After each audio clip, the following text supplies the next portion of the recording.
السلام عليكم ورحمة الله وبركاته. الحمد لله الحمد لله وحده والصلاة والسلام على من لا نبي بعده بشرح لي صدري ويسر لي أمري واحلل عقدة من لساني يفقهوا قولي. So inshallah today we'll be going over Surah Anfal, Surah number 8, verses 5 and verses 6 inshallah. Bismillahir Rahmanir Rahim. Let's get to the correct page inshallah. So أعوذ بالله من الشيطان الرجيم بسم الله الرحمن الرحيم كما أخرج ربك من بيتك بالحق وإن فريقا من المؤمنين لكارهون. It is like when your Lord made you leave your home for the sake of truth, while a group from the believers were averse to it. يجادلونك في الحق بعدما تبين كأنما يساقون إلى الموت وهم ينظرون. They were disputing with you about the truth after it became clear, as if they were being driven to a death being seen by them. So as I mentioned before, earlier on, this Surah Anfal, this comes right after Surah Araf. The end of Surah Araf, Allah Subhanahu wa Taala talked in great detail about a lot of the injustices and a lot of the the harm that the enemies of the Prophet ﷺ were causing him, and all the different enemies, whether it was the Mushrikeen in Mecca, whether it was the Yahud in Medina, all these different groups were causing grief to the Prophet ﷺ and the Muslims. So all of this culminated into the Battle of Badr. The Battle of Badr was the first confrontation of the Muslims against falsehood, right? Against Islam and against falsehood. And from there, Allah Subhanahu wa Taala really laid down the foundations of the Prophet ﷺ and the Sahaba and Islam in the city of Medina, and which in turn translated into the entire Arabian Peninsula. So essentially, that battle solidified Islam's Islam's stance and Islam's position rather in the Arabian Peninsula and solidified there. And there was a huge lesson in the Battle of Badr. Allah is teaching lessons to both the Muslims and the non-Muslims. So there are lessons to be learned on both sides. And so this Surah Anfal is now post Battle of Badr. And now Allah Subhanahu wa Taala is kind of going through different things. First, He talked about the good qualities of the Sahaba, the things that He liked, which is why Allah gave them victory. And now Allah Subhanahu wa Taala is trying to, and at the same time, He also talked about how they disputed and certain things that Allah Subhanahu wa Taala did not like. And last week we talked about again another series of verses where Allah talked about things that He did like. الذين يذكرون الله قياما وقعودا وعلى جنوبهم, where Allah subhanahu wa ta'ala talked about different verses where Allah subhanahu wa ta'ala is now talking about attributes of the Sahaba that He liked and that He's praising. إنما المؤمنون الذين إذا ذكر الله وجد قلوبهم. These are the verses that we mentioned. الذين يقيمون الصلاة ومما رزقناهم ينفقون. So these are things that Allah liked. So now He's going back to some of the constructive criticism about the Sahaba and how they how they handle some of the situations that arose at that time. So that's where this verse now comes in. And again, this verse revolves around the Battle of Badr. So the very first verse mentions that some of the Muslims did not like the risking, themselves and their lives in the Battle of Badr. So if you're going to look at the very first opening verses, it says, verse number 5, "Kama akhraja rabbuka," right? That Allah, just like He took you out, it is like when your Lord made you leave. So that there are many commentators that talk about the word kama. Kama, what does it refer to? What is Allah subhanahu wa ta'ala trying to say? Because when you understand that part, then the rest of the lesson that's meant to be learned becomes more clear and more vivid. So the word kama usually is used for comparison, that just like He took you out, that's how you would normally translate it. It is like, or just like He took you out of your home. So if it's used in comparison, now there's a well-known mufassir named Abu Hayyan. He basically narrated or recorded 15 different opinions, and we're not going to go through all 15 of them. We're just going to go through maybe 2, and then we're going to go through his opinion, what he thinks about it. And because this kind of summarizes the gist of what everybody else is trying to say. So the first opinion of kama, what it's referring to, this you can find in Tafsir Bayan al-Quran by Mufti by Ashfari Tani, and you can also find it in Tafsir Bahr al-Muhit, very famous linguistic tafsir of the Quran. So what in this linguistic tafsir, and this is also taken and accepted by Ashfari Tani, is that the just like Allah subhanahu wa ta'ala in the beginning, when the Muslims they won the battle of Badr, immediately what happened was there was a little bit of um, difference of opinions as to where these spoils of war go to, right? All this wealth that's now been acquired. Some said, that we should only the people who went after, whoever collected it, whatever you collected, that's yours. Others said that no, we should, it is the people who fought the bigger portion, they should do it. So everyone had their own opinions as to what should be done, but eventually they all submitted to the Prophet sallallahu alaihi wasallam. They all submitted to Allah subhanahu wa ta'ala, and whatever they decided, everyone was satisfied. Right? They were all satisfied. So here the verse is saying that just like you were satisfied then by obeying Allah and Rasul sallallahu alaihi wasallam, you will also be satisfied now by going out, right? And that you will also be satisfied by going out in the path of Allah subhanahu wa ta'ala. So here, and the key is that when you obey Allah and Rasul sallallahu alaihi wasallam, the outcome, whatever comes afterwards, is something that you will like and you'll be fine with. The second interpretation, this is one that is accepted by Imam Qurtubi, and that is that just like Allah subhanahu wa ta'ala promised that for those people who as we were mentioning before, those people who are praying, observing their prayer, those believers who that when they remember Allah subhanahu wa ta'ala, their hearts shake, they establish the salah, they give the zakah, whatever they have from whatever Allah has given them, so then Allah subhanahu wa ta'ala says, أُولَٰئِكَ هُمُ الْمُؤْمِنُونَ حَقًّا لَهُمْ دَرَجَاتٌ عِنْدَ رَبِّهِمْ وَمَغْفِرَةٌ وَرِزْقٌ كَرِيمٌ. That for them is a high and lofty status, and then there's forgiveness, and there's a noble provision. So these are promises that Allah subhanahu wa ta'ala gave to the Muslims in the hereafter. And although the Sahaba were not able to see, at that time were not able to see it, but they did win the battle of Badr. So Allah is saying, just like He promised you, right, by following these characteristics, or adopting these characteristics, you will be rewarded in the hereafter. In this world, because you obeyed Allah and Rasul sallallahu alaihi wasallam, you were rewarded, and you saw the reward in this world by the victory of the battle of Badr. So just like you saw one, you're also going to see the other. Meaning, when Allah subhanahu wa ta'ala promises you something, whether it's in this world or the hereafter, you're going to get it. You're going to get it 100%. So here Allah subhanahu wa ta'ala is kind of just reminding them that this practice that is there, this promise that Allah has given, whatever Allah has promised, you're going to get it. So don't worry about that.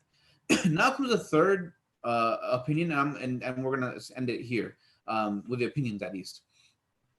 Abu Hayyan himself, he said that he read all of these different opinions, and none of them really gelled with him. He couldn't accept any of them. There's something missing that he didn't like. So this is something that troubled him for a long. He kept on thinking about this ayah and thinking that what could be the interpretation of this ayah? How can everything make sense? So one day he went to sleep. Thinking about it, he fell asleep. When he fell asleep, he was discussing this ayah in his dream. And there's somebody else there, and he's talking to this person in his dream about this very verse. So as they're discussing this verse, within the sequence of that same dream, the word nasaraka came, which means he helped you. So then him and the person that he was talking, they both agreed, yeah, this makes sense, this is good. So eventually, when he woke up from his dream, then he realized that's what this word is referring to, that this kama, it doesn't refer to similitude or to give a comparison. That's not what this verse means. But rather, the verse, the word kama is referring to nasaraka, that Allah helped him, that He will help you. Meaning the Prophet sallallahu alaihi wasallam here, he was given the help of Allah subhanahu wa ta'ala on this occasion. And this was not, It's not because some wish of his that the Prophet ﷺ said, you know what, Ya Allah, I wish this to win this battle, so please accept this dua, or some other discretion. But the reason why Allah gave victory to the Prophet ﷺ and the Muslims at that time was because they were obedient. They were obedient to the Sahaba were obedient to the Prophet ﷺ and to Allah subhanahu wa ta'ala via the Quran. And the Prophet ﷺ was obedient to Allah subhanahu wa ta'ala. That's why Allah helped them. So that for him, this is what made the most sense, that the help of Allah came, just like the help of Allah came, because they were obedient to Allah subhanahu wa ta'ala. And that's the key for us, that when we obey Allah subhanahu wa ta'ala, Allah will help us in our difficult times, whether it's in our careers, whether it's in our family life, whether it's within our social, circles. Maybe there's some other issues going on, underlying issues. Maybe we're dealing with depression, mental health issues. If you obey Allah and His Rasul sallallahu alaihi wasallam, then Allah will help you. Now, one disclaimer I do want to make, that doesn't mean that if you're suffering from depression or mental health issues, that means your iman is weak. No. If you have faith in Allah, you're still going to go through that depression. But inshallah, Allah will help you. And it doesn't mean that you're just going to magically one day walk out of your depression or you're not going to have it anymore. But He will help you find help that you need. Maybe through a doctor or a therapist or through medication, whatever it is. But Allah subhanahu wa ta'ala will help you.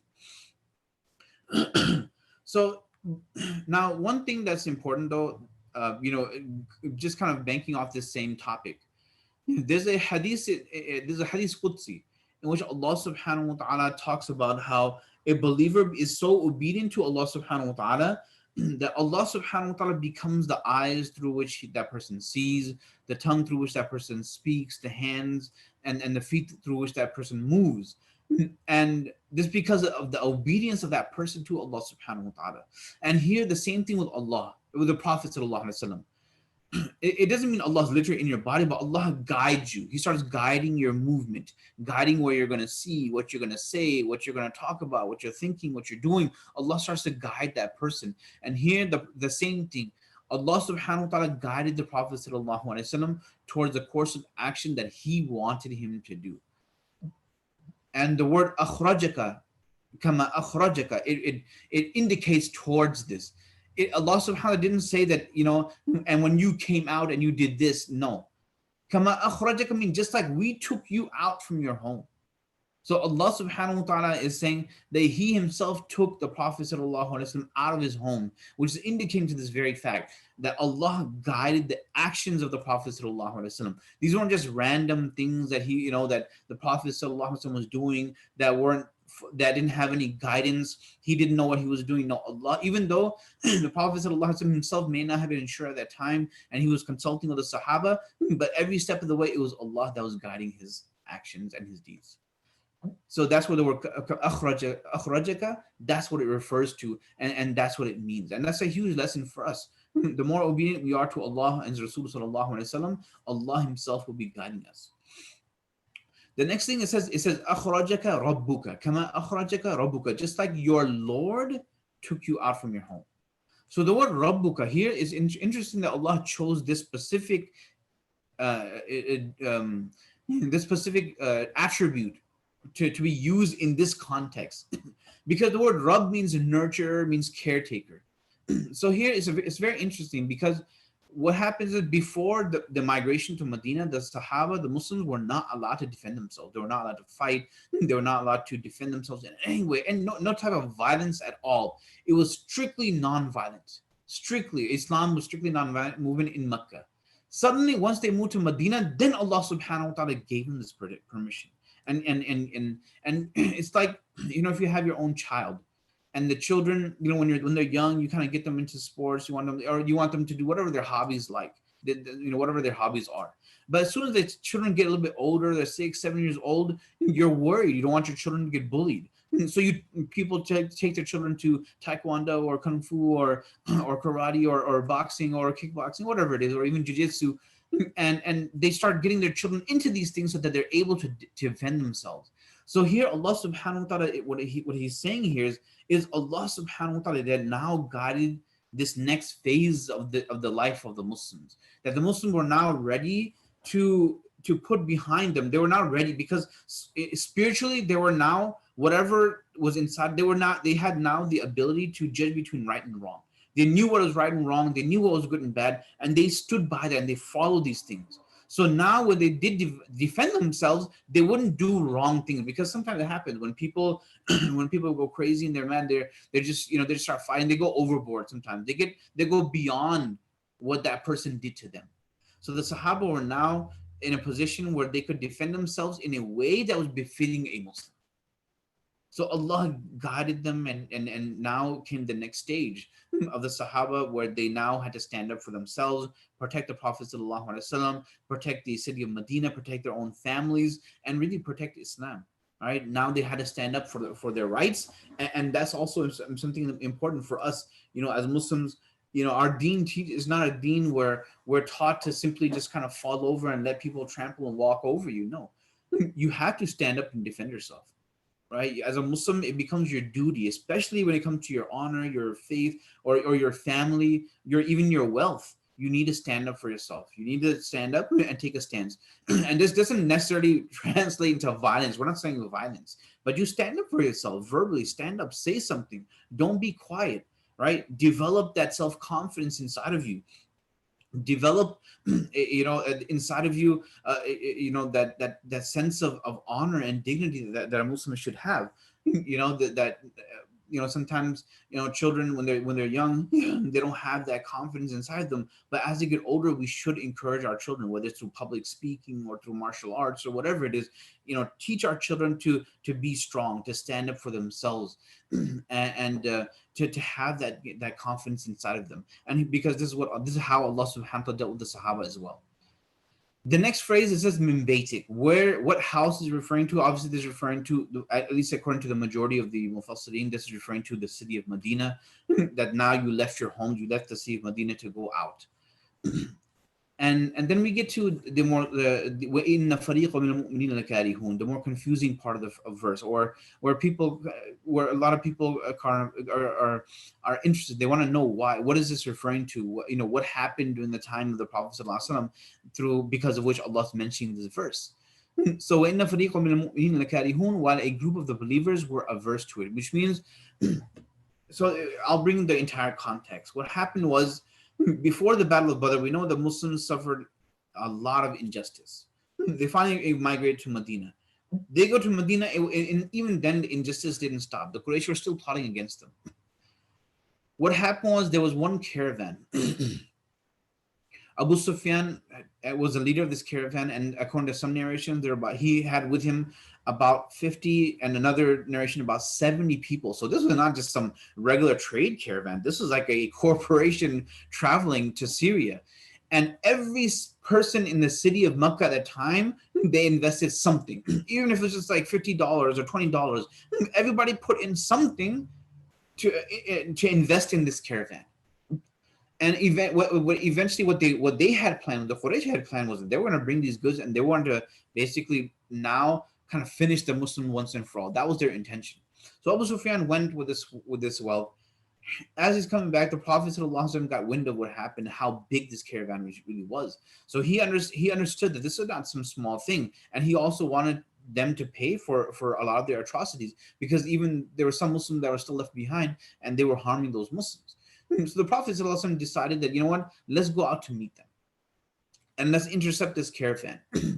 So it was supposed to be just an interception. The Prophet ﷺ took about, at that time there were about 313 people. He asked one of the companions to take a count. They made a count, because they couldn't waste any time. They had to leave at that time.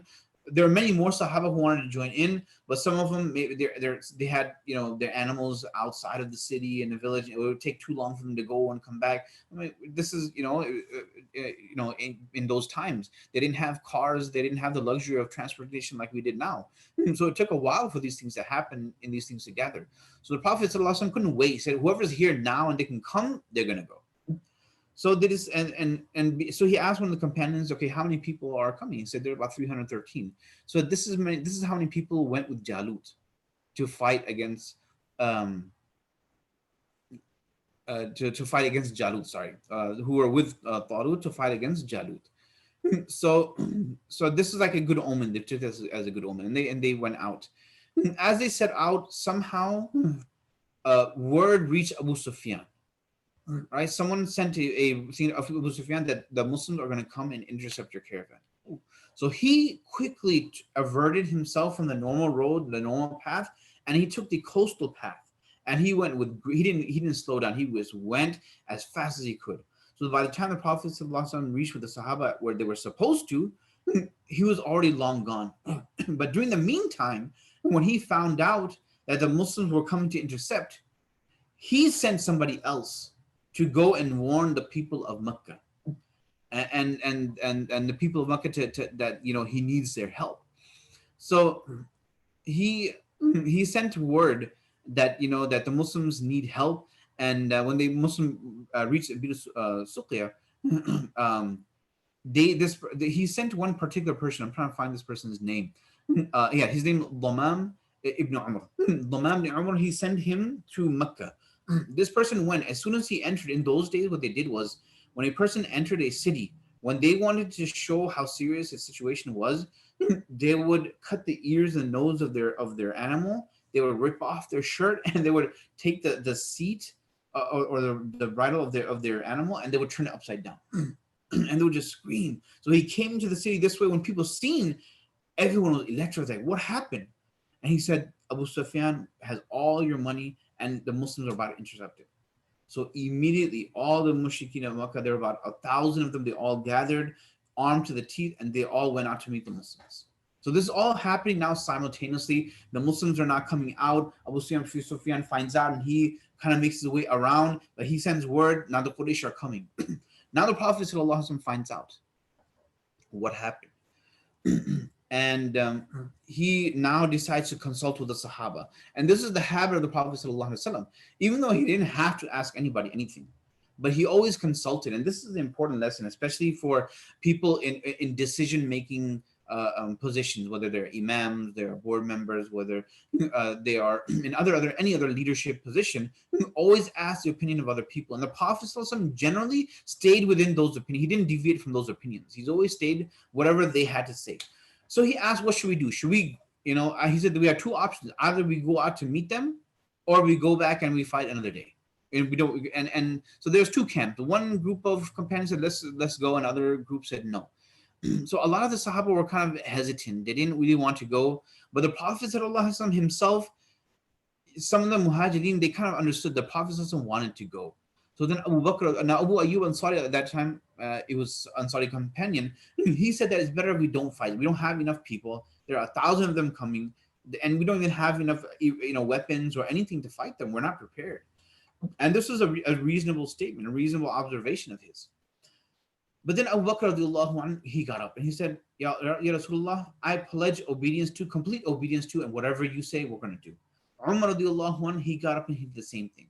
Then Miqdad bin Aswad radiallahu anhu, he stood up and he said, Ya Rasulullah, go by the command of Allah subhanahu wa ta'ala. Whatever you have been given, enforce that. We are with you, and by Allah, we shall never be like those people like the people of Musa alayhi salam, like Bani Israel, who said to him, فَاذْهَبْ أَنْتَ وَرَبُّكَ فَقَاتِلَ إِنَّا هَاهُنَا قَاعِدُونَ. You and your Lord, you go fight. We're sitting here, and we're not going to do anything. We're not going to say that. Even if you tell us to go to Barq al-Ghamid in Ethiopia, we'll follow you all the way over there and fight over there. That kind of changed the mood. The moment he said that, it changed it, and the Muhajirin, immediately all of them agreed unanimously that they're going to follow the Prophet ﷺ. And if he wanted to fight, they were going to fight. The Prophet ﷺ was very pleased, but he still wanted the support of the Ansar. He didn't want to go through it without their support.